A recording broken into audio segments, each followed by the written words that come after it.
All right, it's chip of the day.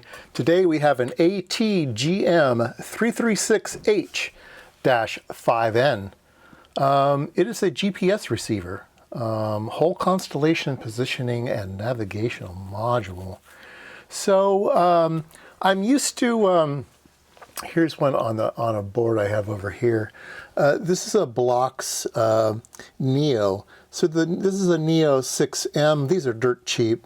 There's a 7M, an 8M, and there's a 9. They get more and more expensive. They get better accuracy, and they can listen to more satellites, and they have more channels, so more real-time channels and stuff.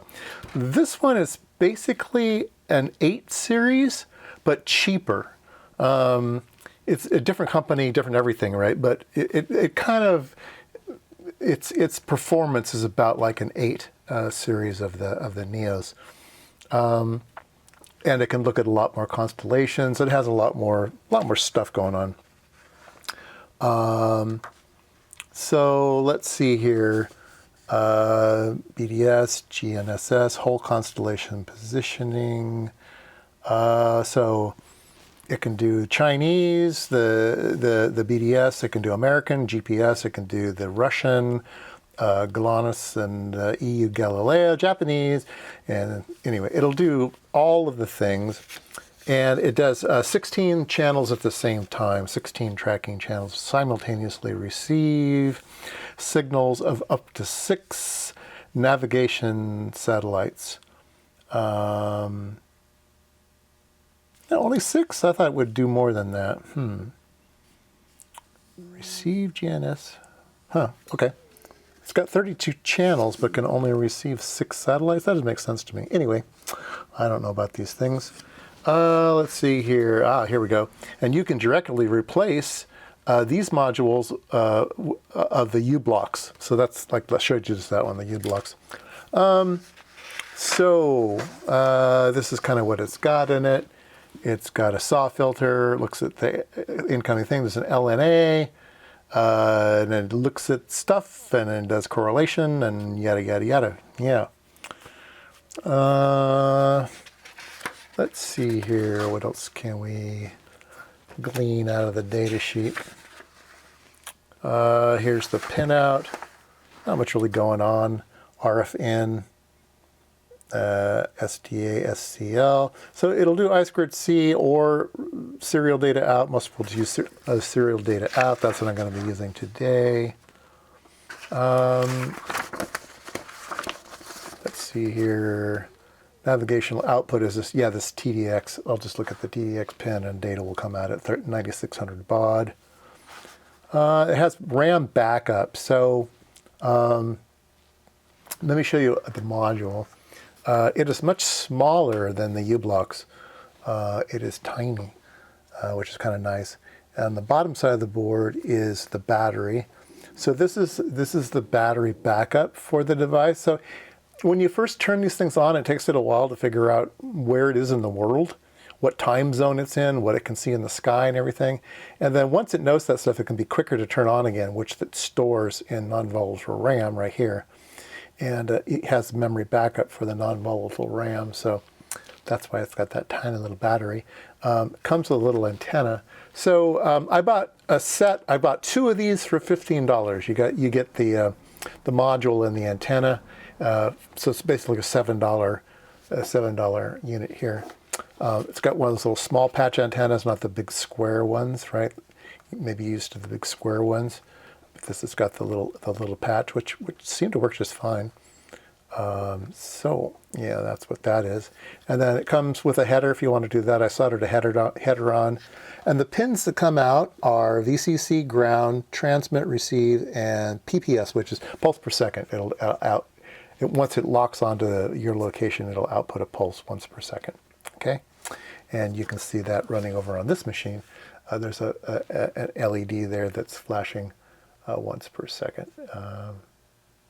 Okay, let's see here. It's a 3.3 volt device, so you have to be wary of that. But anyway, I think it's pretty easy. We will hook one up and take a look at it on the oscilloscope and see if we're getting serial data out.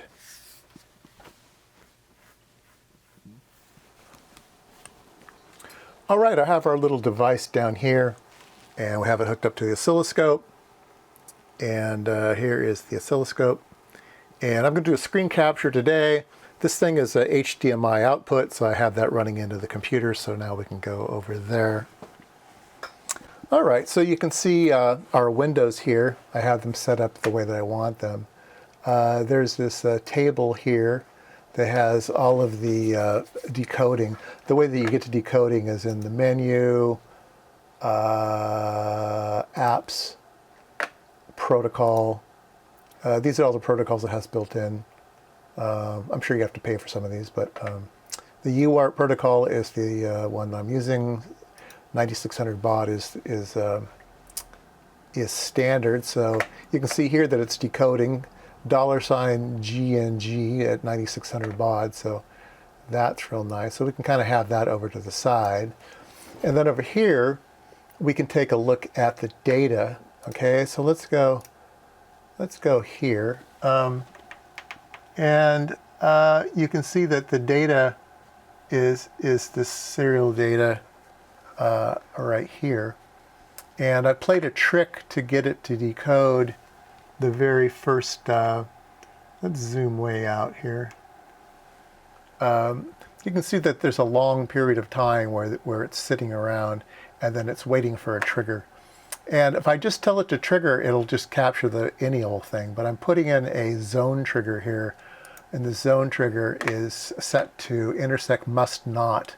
Okay, so the intersect must not is here, and then you can drag this around and you can make the zone any size you want. But it basically says nothing can happen in here, and then after nothing happens in here, the very first event it captures what I want, which is the first data bytes here. So that's what I'm doing, and you can see the decode's only decoding what it has on the screen, so we can zoom way out and get a whole bunch of stuff. Yeah. Anyway, that is how it's working, and yeah, it seems pretty nice. The little device is pretty much the same as all the other ones that I've used. You just hook up voltage to it, and then it starts outputting RS-232 at 9600 baud. It just seems like that's the standardized. That just seems to be what they all do. Now, this particular little device has a bunch of modes that you can set it, so you can talk to it as well and give it commands and stuff. You don't have to if all you want is your location. But you can tell it which set of satellites to use, and other items. I don't really know all of them yet. But yeah, it's pretty easy to use. Like I say, you just put voltage on it and boom, stuff starts coming out.